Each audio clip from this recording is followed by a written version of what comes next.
तो हमने इससे पूर्व एक मेरे द्वारा महाराणा कुंभा जो कि 1433 से 1468 तक मेवाड़ का महाराणा बनता है, तो उसमें मेरे द्वारा जानकारी बताई कि जो कि चंपानेर की संधि है वह 1456 ईस्वी में है। हालांकि वहाँ मेरे द्वारा जो 1456 की जगह 1556 मेंशन हुआ है वह नहीं है। चंपानेर की संधि है वह मालवा और गुजरात के सुल्तान के जो मध्य होती है और मेवाड़ कुंभा पर आक्रमण का प्लान उस योजना के अनुसार ही किया जाता है। तो चंपानेर की संधि 1456 ईस्वी में हुई थी और इसी के तहत कुंभा पे आक्रमण कर लेते हैं और कुंभा मालवा और गुजरात के दोनों शासक को हरा देता है। तो और जैसा कि अपन सारंगपुर जो कि इनके विजय अभियानों में सारंगपुर का युद्ध 1437 में, तो जो कि मालवा के शासक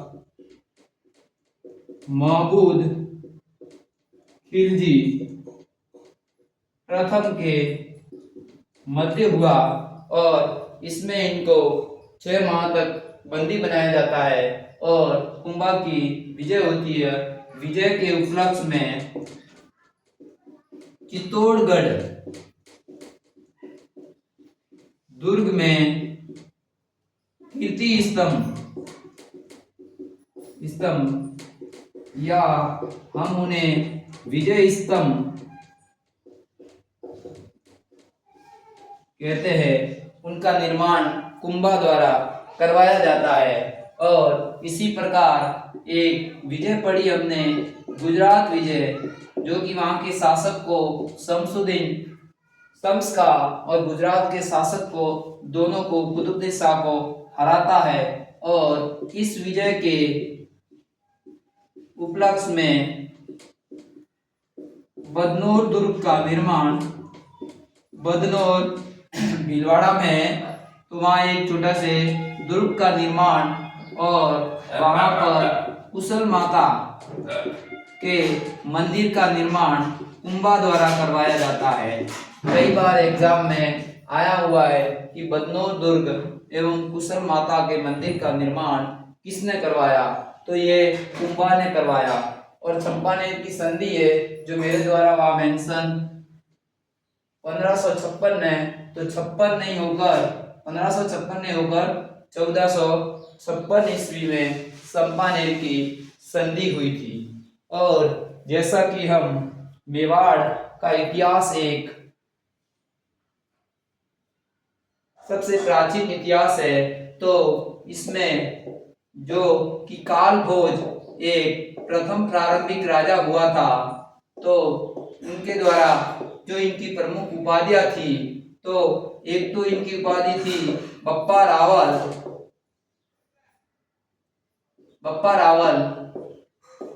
और दूसरी उपाधि थी इसके चकवे, तीसरी राजगुरु और सीवी वेद जो कि इतिहासकार थे, इन्होंने इनको चार्ल्स मार्टल की जो कि एक फ्रांस का वीर सेनानायक था, उनकी तुलना बप्पा रावल से की है।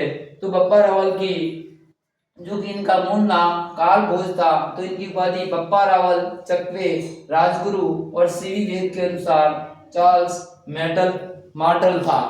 और हम महाराणा कुंभा थे, उनकी उपाधि विषम घाटी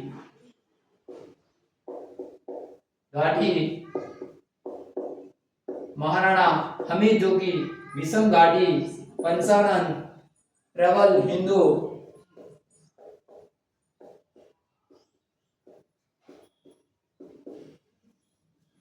मेवाड़ का उद्धारक वीर राजा। तो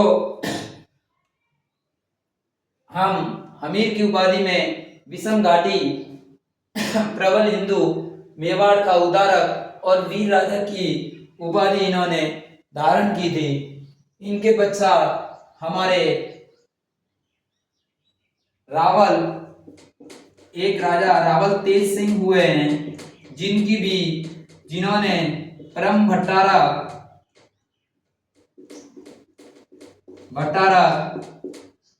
परमेश्वर और महाराजा धीराज की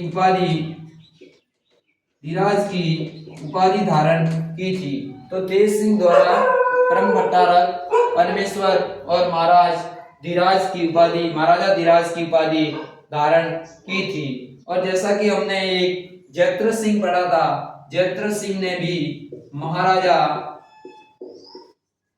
धीराज की उपाधि धारण की थी। तो जैसा कि हमने अभी महाराणा सांगा के बारे में पढ़ा था, तो उनकी उपाधि में 7 राजा, 9 राव और 104 सरदार की उपाधि, सैनिकों का भग्नावेश,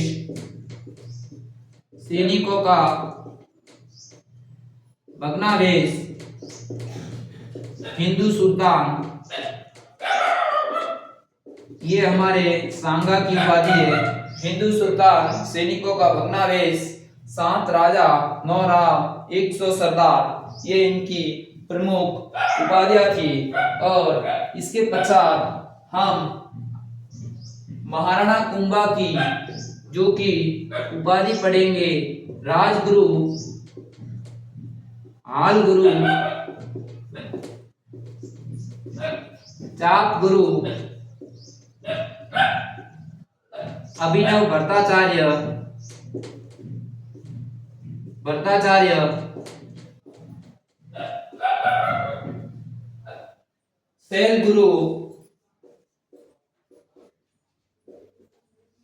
शैल गुरु, ये महाराणा कुंभा की उपाधि थी। हाल गुरु, चाप गुरु, अभिनव भट्टाचार्य, शैल गुरु, ये महाराणा कुंभा की प्रमुख उपाधियां थी। इसके अलावा हम मेवाड़ के एक राजा राज सिंह की उपाधि थी, जिनको हम विजय कटकातु कहते हैं। राज सिंह ने विजय कटकातु की उपाधि धारण की थी। राज सिंह वही जो औरंगजेब के समय मेवाड़ के महाराणा थे। और महाराणा प्रताप का पुत्र अमर सिंह ने चक्रवीर की उपाधि धारण की थी। चक्रवीर, अमर सिंह प्रथम, जो कि महाराणा प्रताप का पुत्र था, जिसने चक्रवीर की उपाधि धारण की थी। और हम उपाधियों के सिलसिले में पढ़ते हैं, तो महाराणा प्रताप ने मेवाड़ केसरी, जिन्हें मेवाड़ केसरी की उपाधि इनकी थी। और हिंदुआ सूरज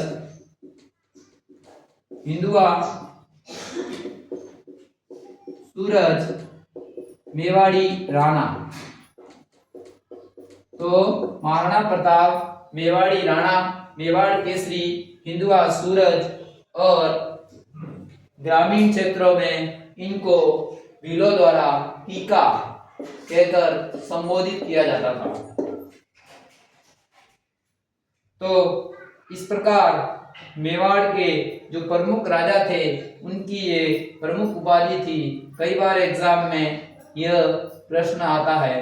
और मेरे द्वारा जो संपानेर की आपको बताई गई है पहले वीडियो में, वह 1556 नहीं होकर 1456 है। स्वाभाविक सा है कि बिना देखे पढ़ाते तो कुछ मिस्टेक हो जाती है। जय हिंद, जय भारत।